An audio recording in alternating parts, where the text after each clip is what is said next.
Okay, guys, we are here to talk slides. I am by no means a slide expert, but I'm hoping that some things I've learned can help you on your journey to become a better slide player. Um, First of all, let's talk about types of slides and the fingers that you want to use. Really, no rule, you can use anything. I prefer the glass slide. It's a little more forgiving, I would say, uh, than the metal slide, but the metal slide is going to give you a little bit brighter sound. So if you're having a hard time cutting through, this can sound a little mellow if you've got a lot of people playing. And while this may not sound the best on its own, sometimes in a band context, it's a good thing to use. Um, as far as what finger, I've seen guys use like literally every finger. There's no rule here. They make pinky slides. I would say probably the most common is the ring finger. I actually prefer my middle finger for the reason that it leaves my hands free to do like most chords. I can do more chords. I feel like with these three fingers, I can do all the bar chords. So that I can always resort to that if I need to, and I don't have to take my slide off. So down to business. One of the things that I really struggled with at first was how much pressure to use. You really just want to rest the slide on the strings. You don't want to squeeze down like you're playing a note. You just want to let it sit there. And the other thing is you want to be over the fret, not behind it. So you almost feel like you'll feel like you're up too far. One thing I recommend doing while learning is take a major scale that you know really well and just practice doing it with a tuner and watch your intonation as you go. Just go,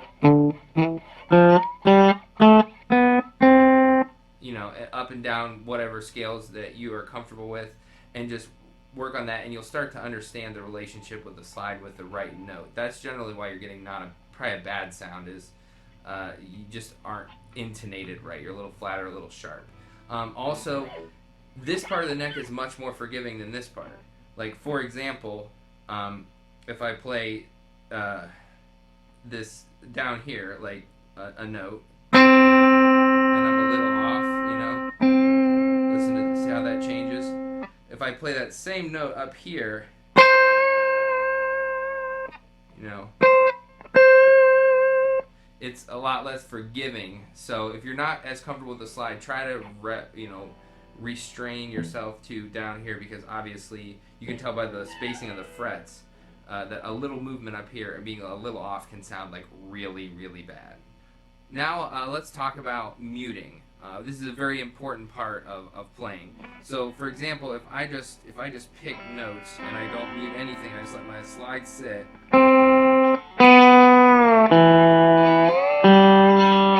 Hear all that noise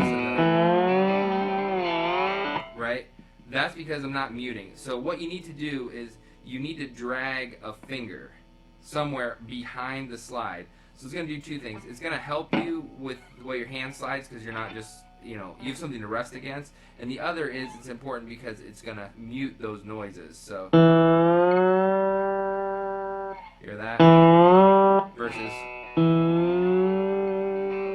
So that's something that a lot of people struggle with at first, is you need to have this finger here just resting on the string. Or if you're doing this hand, it needs to be like that. Okay, so we talked about left hand muting, so now let's talk about right hand technique. What you're going to want to do, I would say at first, is not play with a pick. It's a lot easier to control without one. So essentially assign a finger to each one of these strings. And when you're not picking with that finger, use it to mute the other strings. It's going to really tighten up the sound and make it sound a lot cleaner. So, for example, you can, right?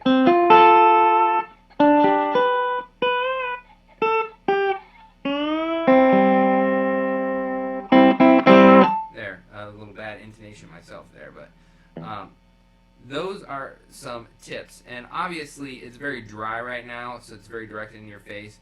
But if you throw drive and delay and things on, it'll really whatever. It covers up a lot of mistakes. Okay, so now let's talk about an example.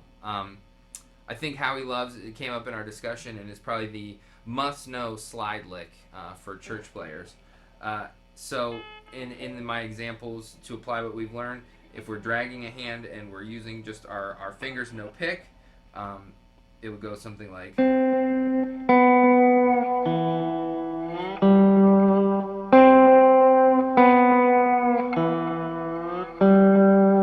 right? But you could also try the pick, but if you're going to do that, make sure you're still resting your hand and muting any unwanted notes. And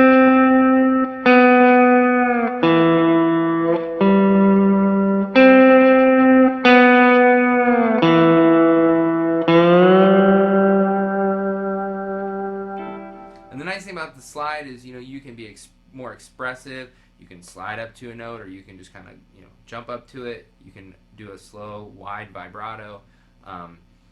And if, the more effects that you put on it, you can sound really big and ambient and modulated, and you can do a lot of cool things with it. So hopefully some of these tips help you guys. I know they help me tighten up my playing a lot, and has made a slide something I go to when I'm looking to be creative and come up with a new part. So hopefully that helps.